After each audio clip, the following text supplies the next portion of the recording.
The next preparation is the breath.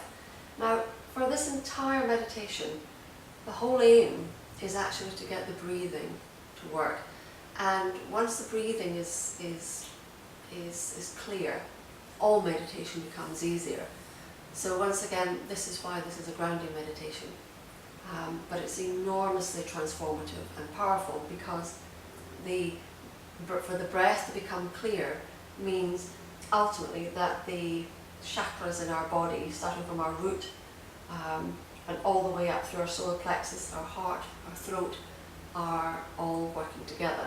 Now, you don't really need to understand too much about how that works, but you will feel as you're breathing where the restriction is. So it's enough to say that where you feel blocked is most likely going to be in a chakra area.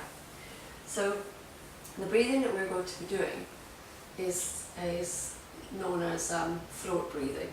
And so the air will come up through the nostril, but we're not going to be sniffing. So the breath is not like this. And there's no drawing of the air through the nostril like this.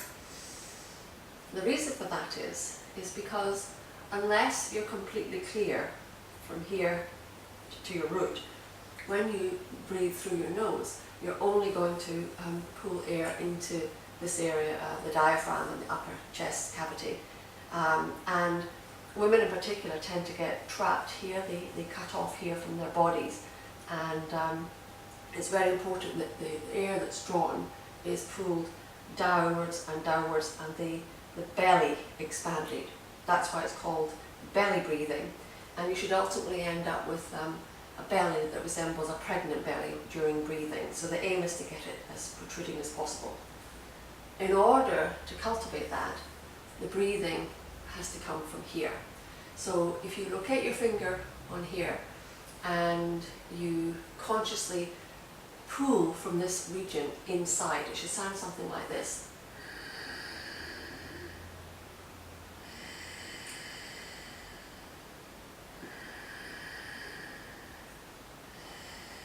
Now that's quite clear throat breathing.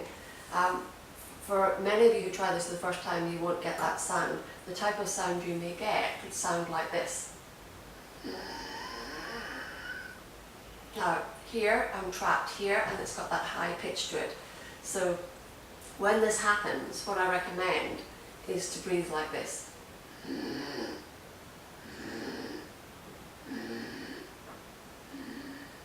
So you can take consecutive little in-breaths just to get the breath a little deeper.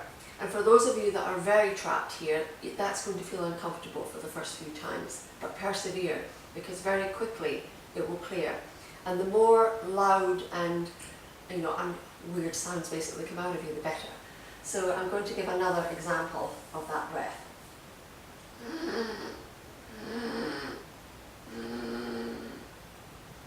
And now the out breath.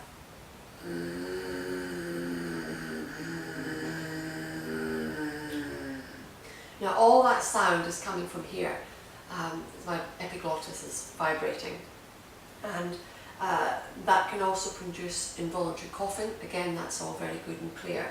So once again, we're drawing the breath from in here, and we're exhaling the breath from here. Very important we don't do this.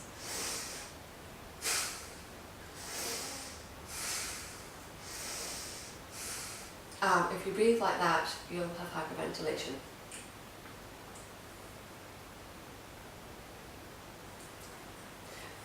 I'll do this in a couple of parts. And that was 4 minutes. Yeah, this is the bit that needs to be demonstrated ultimately.